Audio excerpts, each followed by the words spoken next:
Okay, we have already learned about some aspects related to electrolytic dissociation. Okay, now we are going to discuss about Arrhenius theory of electrolytic dissociations. Arrhenius theory is mainly based on electrolytic dissociation phenomena. It has 9 assumptions or postulates. One by one ആയിട്ട് നമുക്ക് പഠിച്ചു തുടങ്ങാം. First one is electrolytes when dissolved in water, it dissociated as electrically charged particles called ions. ഓരോ ഇലക്ട്രോലൈറ്റ്സും വാട്ടറിൽ dissolve ചെയ്യുന്ന സമയത്ത് ആ electrolyte split ചെയ്ത് അയോൺസ് ആയിട്ട് മാറും. It has a electrical charge, either positive or negative. പോസിറ്റീവോ നെഗറ്റീവോ ആയിട്ടുള്ള ചാർജ്ഡ് ആയിട്ടുള്ള പാർട്ടിക്കിൾസ് ആയിട്ട് മാറും. Okay, electrolytes when dissolved in water, it can be dissociated into electrically charged particles called ions. അത് ions ആയിട്ട് dissociate ചെയ്യും. That is the first assumption of or first postulate of Arrhenius theory. Moving on to the second one. Total charge on the positive ion is equal to the total charge on the negative ions, so that the solution as a whole is a neutral. Okay, solution as a whole is neutral എന്നാണ് പറയുന്നത്. അതായത് ഒരു electrolyte solution നമ്മൾ എടുത്തു, അതിലെ positive അയോൺസിന്റെ ചാർജിന് equivalent ആയിട്ട് തന്നെയായിരിക്കും negative ions ഉണ്ടാവുക. Four example, sodium chloride solution നമ്മൾ എടുത്തു, NaCl. There will be lot of sodium plus and Cl minus ions. The number of sodium plus ions is almost equal to the number of Cl minus ions. That is, the solution as a whole will be neutral. Okay, a solution മൊത്തമായിട്ട് neutral ആയിരിക്കും. That was the second assumption. Moving on to the third. At a finite concentration or moderate concentration, electrolyte will be only partly ionized. അതായത് നമ്മൾ നേരത്തെ ഇതിനു മുമ്പത്തെ ക്ലാസ്സുകളിൽ പറഞ്ഞതുപോലെ തന്നെ ഒരു മോഡറേറ്റ് കോൺസെൻട്രേഷൻ ആണെങ്കിൽ ഒരു പാർട്ട്ലി അയണൈസേഷൻ, കുറെ അൺഅയണൈസ്ഡ് മോളിക്യൂൾസ് ഉണ്ടാവും. Four example, sodium chloride electrolyte എടുക്കുകയാണെങ്കിൽ there will be ionized or dissociated sodium plus and Cl minus ions, and also there will be unionized molecules. Only partly ionization is possible under moderate concentration. Moderate concentration സമയത്ത് partly ionization നടക്കുള്ളൂ. That means at infinite concentration അല്ലെങ്കിൽ maximum infinite dilution, maximum dilution നടക്കുന്ന സമയത്താണ് dissociation complete ആയെന്ന് പറയാൻ പറ്റുള്ളൂ. Moderate കോൺസെൻട്രേഷന്റെ സമയത്ത് both ionized and unionized molecules are there in a electrolyte. ഒരു ഇലക്ട്രോലൈറ്റിലെ അയണൈസ്ഡ് അൺഅയണൈസ്ഡ് ആയിട്ടുള്ള മോളിക്യൂൾസും ഉണ്ടാവാനുള്ള സാധ്യതയുണ്ട്. Moving on to the fourth assumption. And that concentration, അതായത് മോഡറേറ്റ് കോൺസെൻട്രേഷനിൽ ions are in dynamic equilibrium with unionized molecules. ions unionized മോളിക്യൂൾസുമായിട്ട് ഒരു ഈക്വലിബ്രിയത്തിലായിരിക്കും. ഹിയർ നിങ്ങൾക്ക് നോക്കിയാൽ കാണാം, സോഡിയം പ്ലസും Cl മൈനസും ആയിട്ട് കുറച്ച് അയോൺസ് ഉണ്ട്, സോഡിയം ക്ലോറൈഡ് മോളിക്യൂൾ ആയിട്ടുണ്ട്. ഈ അയണൈസ്ഡ് അല്ലെങ്കിൽ അയോൺസ് എന്ന് പറയുന്നത് അൺഅയണൈസ്ഡ് മോളിക്യൂളുമായിട്ട് ഒരു ഡൈനാമിക് ഈക്വലിബ്രിയത്തിലായിരിക്കും under moderate concentration. Moving on to the fifth one.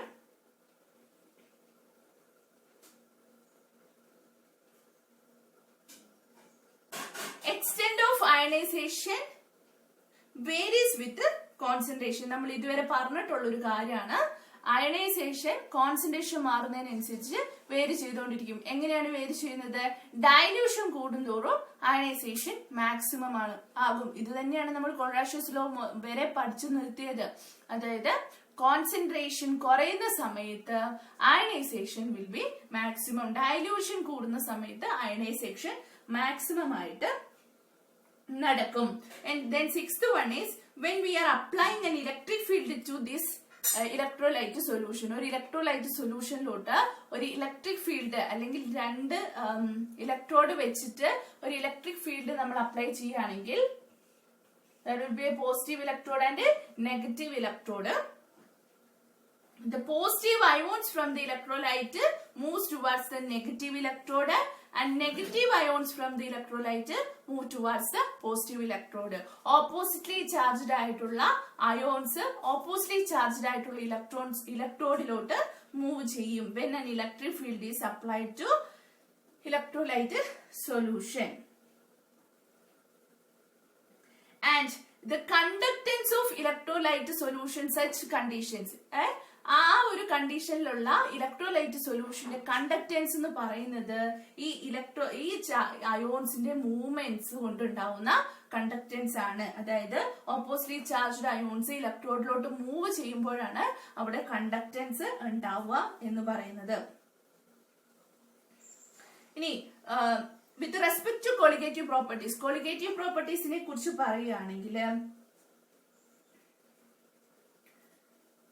അൺഅയനൈസ്ഡ് molecules എങ്ങനെയാണോ ബിഹേവ് ചെയ്യുന്നത് അതുപോലെ തന്നെയായിരിക്കും അയനൈസ്ഡ് അയോൺസും മൂവ് ചെയ്യുന്നത്. Ions act in the same manner as unionized molecules. Unionized മോളിക്യൂൾസും അയോൺസും സെയിം മാനർ ആയിട്ടാണ് കോളിഗേറ്റീവ് പ്രോപ്പർട്ടീസിന്റെ ടേംസിൽ വരുന്നത്.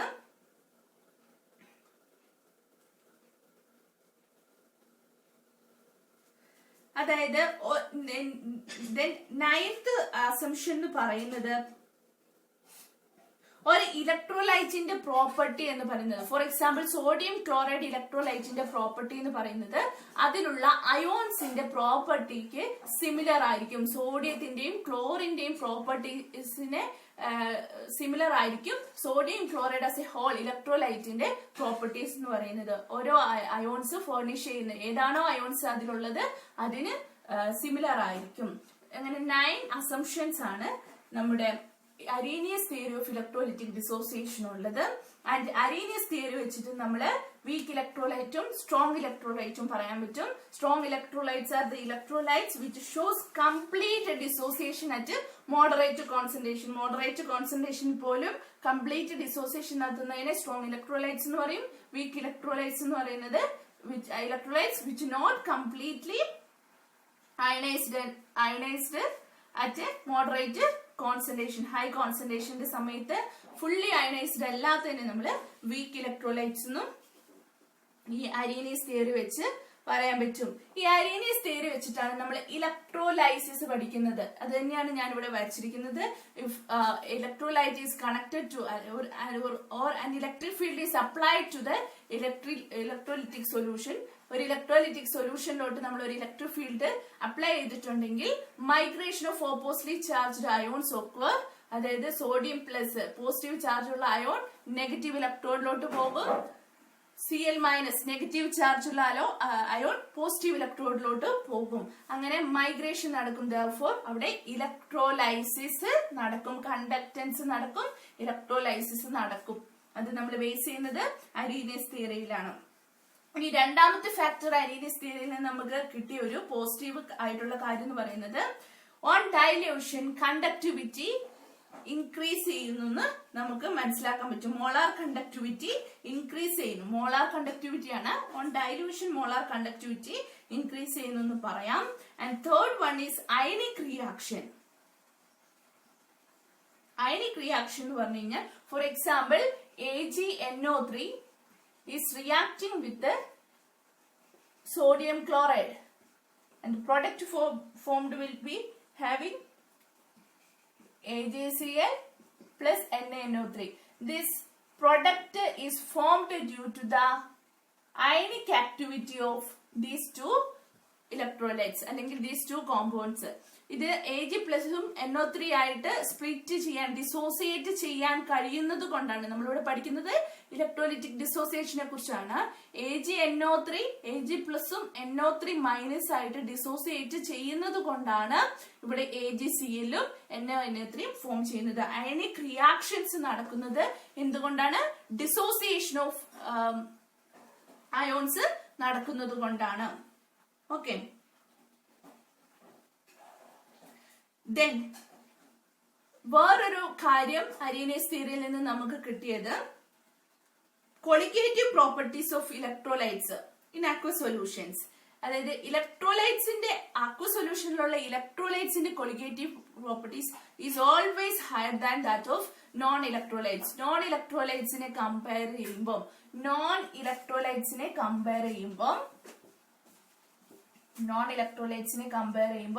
colligative properties of electrolyte will be always a high value.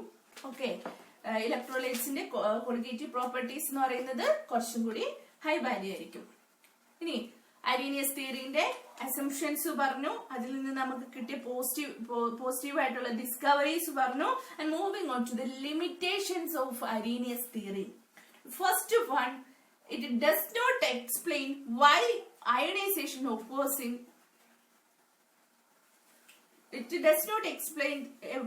such ionization occurs in water. വാട്ടറിൽ എന്തുകൊണ്ടാണ് അയണൈസേഷൻ നടക്കുന്നതെന്ന് പറഞ്ഞിട്ടില്ല. സെക്കൻഡ് കേസ് എന്ന് പറയുന്നത് Arrhenius theory is applicable to strong electrolytes. Strong electrolytes-നാണ് മെയിൻ ആയിട്ടും Arrhenius theory applicable ആവുന്നുള്ളൂ. വീക്ക് ഇലക്ട്രോലൈറ്റ്സിന്റെ എല്ലാ ആസ്പെക്ട്സും Arrhenius theory പറയുന്നില്ല. സ്ട്രോങ് ഇലക്ട്രോലൈറ്റ്സിന്റെ ആസ്പെക്ട്സ് ആണ് Arrhenius theory പറയുന്നത്. ഫസ്റ്റ് വൺ എന്ന് പറയുന്നത് Arrhenius theory എന്ന് പറയുന്നത് presence of ion in aqueous solutions of electrolytes. ഓരോ ഇലക്ട്രോലൈറ്റ്സിന്റെയും അക്വ സൊല്യൂഷനിലുള്ള അയോൺസിനെ കുറിച്ചാണ് Arrhenius theory പറയുന്നത്. ബട്ട് അയണൈസേഷൻ എന്തുകൊണ്ട് വാട്ടറിൽ നടക്കുന്നില്ല എന്നുള്ളത് പറയുന്നില്ല. രണ്ടാമത്തത്, ഇത് applicable to strong electrolytes. Weak ഇലക്ട്രോലൈറ്റ്സിനേക്കാളും കൂടുതൽ സ്ട്രോങ് ഇലക്ട്രോലൈറ്റ്സിനാണ് ആപ്ലിക്കബിൾ ആവുന്നത്. ദെൻ Arrhenius theory പറയുന്നത് അക്വസ് സൊല്യൂഷനിൽ വാട്ടറിൽ ഡിസോൾവ് ആവുമ്പോഴുള്ള ഇലക്ട്രോലൈറ്റ്സിന്റെ ഡിസോസിയേഷനെ കുറിച്ചാണ്, അതിന്റെ ഇലക്ട്രിക്കൽ കണ്ടക്ടിവിറ്റിനെ കുറിച്ചാണ്. വാട്ടറിൽ സോഡിയം ക്ലോറൈഡ് ഇലക്ട്രോലൈറ്റ് വാട്ടറിൽ അക്വസ് ഫേസിൽ എടുത്തിട്ടാണ് നമ്മൾ ഇലക്ട്രിസിറ്റി കടത്തിവിട്ട് ഇതിനെ ഇലക്ട്രോലൈസിസ് നടത്തുന്നത്, അല്ലെ? But at the same time അതിന്റെ സോഡിയം ക്ലോറൈഡ് അതിന്റെ ഫ്യൂസ്ഡ് സ്റ്റേറ്റില് ആബ്സെൻസ് ഓഫ് വാട്ടറിലുള്ള ഇലക്ട്രിക്കൽ കണ്ടക്ടിവിറ്റിനെ കുറിച്ച് പറയുന്നില്ല. Sodium chloride in presence of വാട്ടറിലെ ഇലക്ട്രിക്കൽ കണ്ടക്ടിവിറ്റി അല്ലെങ്കിൽ ഇലക്ട്രോലൈസിസിനെ കുറിച്ച് Arrhenius theory എക്സ്പ്ലെയിൻ ചെയ്യുന്നുണ്ട്. But in the absence of water, sodium ക്ലോറൈഡിന്റെ ഫ്യൂസ്ഡ് സ്റ്റേറ്റിലുള്ള ഇലക്ട്രോലൈസിസിനെ കുറിച്ച് പറയുന്നില്ല. Okay, Arrhenius theory independent existence of അയോൺസിനെ കുറിച്ച് പറയുന്നുണ്ട്. സോഡിയം ക്ലോറൈഡ് ഒക്കെ ഡിസോസിയേറ്റഡ് ആയിട്ട് Na+Cl- ആയിട്ട് നിൽക്കുന്നുണ്ട് എന്നൊക്കെ Arrhenius theory പറയുന്നുണ്ട്. ബട്ട് Arrhenius theory പറയാത്ത കുറച്ച് സാധനങ്ങളുണ്ട്. മൊബിലിറ്റി ഓഫ് അയോൺസിനെ കുറിച്ച് പറയുന്നില്ല, അല്ലെങ്കിൽ electrostatic force of attraction between this, ഇവ തമ്മിലുള്ള ഇലക്ട്രോസ്റ്റാറ്റിക് ഫോഴ്സ് ഓഫ് അട്രാക്ഷനെ കുറിച്ചോ ഈ സോഡിയം ക്ലോറിനും എത്രത്തോളം വേഗത്തിൽ മൂവ് ചെയ്യുന്നു എന്നതിനെ കുറിച്ചൊന്നും പറയുന്നില്ല. ഓൺലി ഡിസോസിയേഷൻ ഒക്കേഴ്സ് എന്ന് മാത്രമേ പറയുന്നുള്ളൂ. അയോൺസ് ആയിട്ട് എക്സിസ്റ്റ് ചെയ്യുന്നു എന്ന് മാത്രമേ Arrhenius theory പറയുന്നുള്ളൂ. അതിന്റെ മൊബിലിറ്റിനെ കുറിച്ച് പറയുന്നില്ല, ഇലക്ട്രോസ്റ്റാറ്റിക് ഫോഴ്സ് ഓഫ് അട്രാക്ഷന്റെ കുറിച്ചും ഒന്നും പറയുന്നില്ല. Then and fifth limitation എന്ന് പറയുന്നത്, it does not explain heat of neutralization of strong acid with a strong base is found to be independent of concentration. അതായത് സ്ട്രോങ് ആസിഡും സ്ട്രോങ് ബേസും തമ്മിൽ ന്യൂട്രലൈസ് ചെയ്യുന്ന സമയത്ത് ഉണ്ടാവുന്ന ഹീറ്റ് അതിന്റെ കോൺസെൻട്രേഷന് ഇൻഡിപെൻഡന്റ് ആണ്, ഡിപ്പെൻഡ് ചെയ്യുന്നില്ല. അതിനെക്കുറിച്ച് നമ്മുടെ Arrhenius theory പറയുന്നില്ല. അതായത് സ്ട്രോങ് ആസിഡും സ്ട്രോങ് ബേസും ഇലക്ട്രോലൈറ്റ്സ് ആണ്, അത് ന്യൂട്രലൈസ് ചെയ്യുമ്പോഴുള്ള ഹീറ്റ് എന്ന് പറയുന്നത് ആ കോൺസെൻട്രേഷനെ ഡിപ്പെൻഡ് ചെയ്യുന്നില്ല. Arrhenius theory പ്രകാരം അത് കോൺസെൻട്രേഷനെ ഡിപ്പെൻഡ് ചെയ്യണമായിരുന്നു. കോൺസെൻട്രേഷനെ ഡിപ്പെൻഡ് ചെയ്യും എന്ത്? Dissociation of ions, dissociation of electrolytes ions ആയി മാറുന്നത് കോൺസെൻട്രേഷനെ ഡിപ്പെൻഡ് ചെയ്യുമെന്നാണ് Arrhenius theory പറഞ്ഞിരിക്കുന്നത്. കാരണം ഡൈല്യൂഷൻ കൂടുന്തോറും ഡിസോസിയേഷൻ കൂടുന്നൊക്കെ Arrhenius theory പറഞ്ഞിട്ടുണ്ട്. അങ്ങനെയാണെങ്കിൽ why heat of neutralization of strong acid strong base, strong ആസിഡും സ്ട്രോങ് ബേസും തമ്മിൽ ന്യൂട്രലൈസ് ചെയ്യുമ്പോഴുള്ള ഹീറ്റ് കോൺസെൻട്രേഷൻ എന്തുകൊണ്ട് ഡിപ്പെൻഡ് ചെയ്യുന്നില്ല എന്നുള്ളത് പറഞ്ഞിട്ടില്ല. ആൻഡ് ഫോർത്ത് വൺ എന്ന് പറയുന്നത് ട്രാൻസ്പോർട്ട് നമ്പേഴ്സിനെ കുറിച്ച്, അയോൺസിന്റെ ട്രാൻസ്പോർട്ട് നമ്പേഴ്സിനെ കുറിച്ച് Arrhenius theory എക്സ്പ്ലെയിൻ ചെയ്തിട്ടില്ല. അയോൺസിന്റെ ട്രാൻസ്പോർട്ട് നമ്പേഴ്സിനെ കുറിച്ച് അപ്പം ഇതാണ് അരീനിയസ് തിയറിയുടെ assumptions and positive discoveries and limitations. കുറെ കാര്യങ്ങളൊക്കെ എക്സ്പ്ലെയിൻ ചെയ്തു due to the dissociation, but കുറെ കാര്യങ്ങളൊക്കെ not explained in this Arrhenius theory. Moving on to the Ostwald's theory. Ostwald's dilution law എന്നാണ് പറയുന്നത്. Ostwald's dilution law.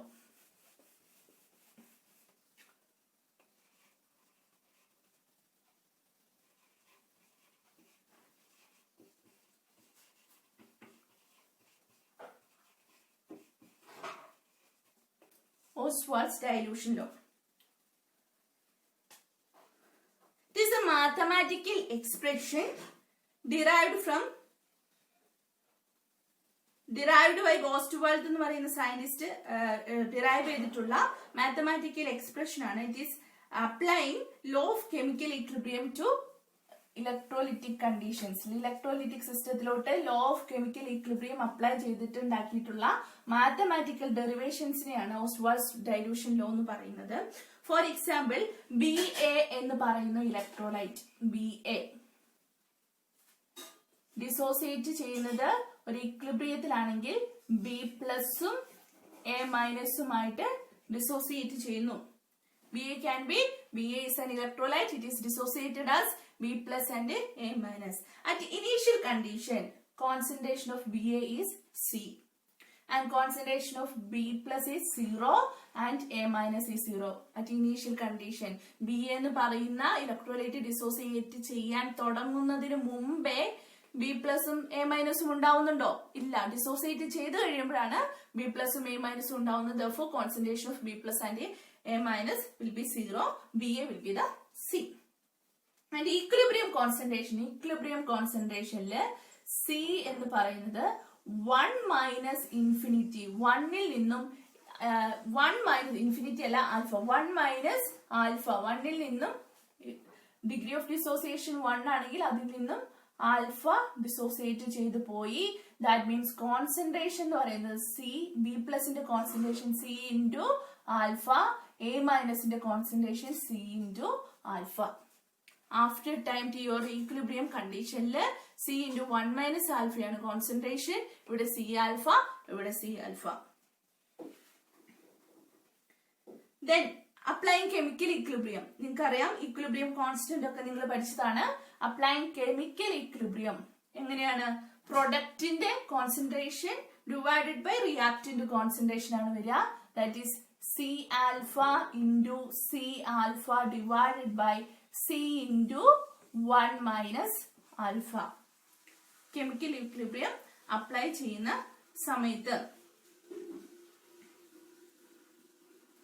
if V is the volume of solution containing 1 mole of electrolyte, V എന്ന് പറയുന്നത് 1 mole electrolyte ഉള്ള volume ആണെങ്കിൽ C can be, concentration can be represented as C is equal to 1 by V എന്ന് എഴുതാം. V എന്ന് പറയുന്നത് 1 മോളിന്റെ volume ആണെങ്കിൽ C is equal to 1 by V. ഇത് നമുക്ക് എങ്ങനെ എഴുതാം? C alpha square divided by 1 minus alpha എന്ന് എഴുതി കൂടെ. C ക്യാൻസൽ ചെയ്തു. Then C alpha square divided by 1 minus alpha എന്ന് എഴുതാം. Therefore, C can be replaced by 1 by V. That is 1 by V into 1 minus alpha into alpha square on alpha square divided by V into 1 minus alpha എന്ന് നമുക്ക് കിട്ടും. Okay. For example, for a weak electrolytes, degree of dissociation is very much lower than 1. അല്ലെ? Week ഇലക്ട്രോലൈറ്റ്സിന് degree of dissociation കുറവാണ്. അത് ഭയങ്കര dilution ആവുന്ന സമയത്തെ degree of dissociation പിന്നെയും ഉണ്ടാവുള്ളൂ. ഒരു മോഡറേറ്റ് കോൺസെൻട്രേഷനിലൊക്കെ ഡിഗ്രി ഓഫ് ഡിസോസിയേഷൻ വളരെ കുറവാണ്. Therefore, നമുക്ക് ഈ ഒരു ഭാഗം നമുക്ക് എലിമിനേറ്റ് ചെയ്യാം, നെഗ്ലക്ട് ചെയ്യാം. Therefore, K is equal to C alpha square for a weak electrolyte, or alpha is equal to degree of dissociation is equal to root of K by C.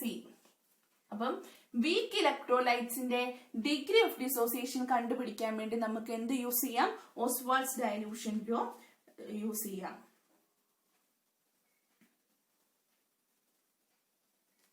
Okay. Then moving on to the applications of Ostwald's dilution law. Applications of Ostwald dilution law. First application is the calculation of degree of ionization of weak acid and weak bases. Weak acid ഉം weak bases ഉം ionise ചെയ്യുമ്പോഴുള്ള അതിന്റെ degree of ionisation കണ്ടുപിടിക്കാൻ പറ്റും. Alpha for acid and alpha for bases can be determined. അതായത് degree of ionisation of ആസിഡിനെ നമ്മൾ alpha A എന്ന് സൂചിപ്പിക്കും, ഡിഗ്രി ഓഫ് അയണൈസേഷൻ ഓഫ് അതിനെ ആൽഫ ബി എന്ന് സൂചിപ്പിക്കും. അപ്പോൾ ഇത് രണ്ടും കണ്ടുപിടിക്കാൻ നമുക്ക് ഓസ്വാൾഡ്സ് ഡയലൂഷൻ ലോ സഹായിക്കും. അതിന് എക്സാമ്പിൾ ഞാൻ എഴുതാൻ പോവാണ്.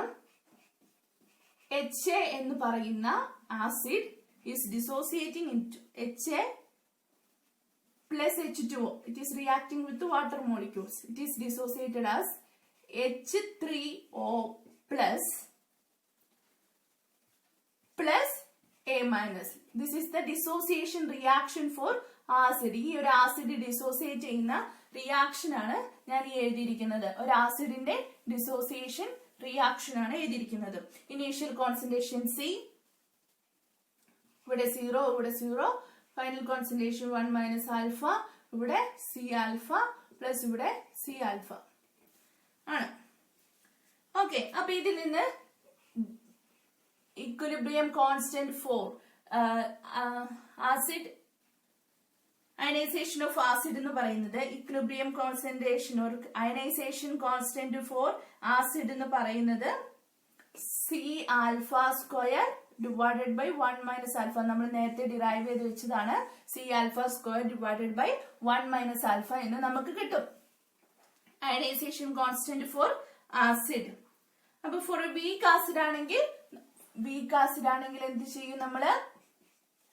This can be, the denominator term can be neglected. Therefore, Ka is equal to C alpha square.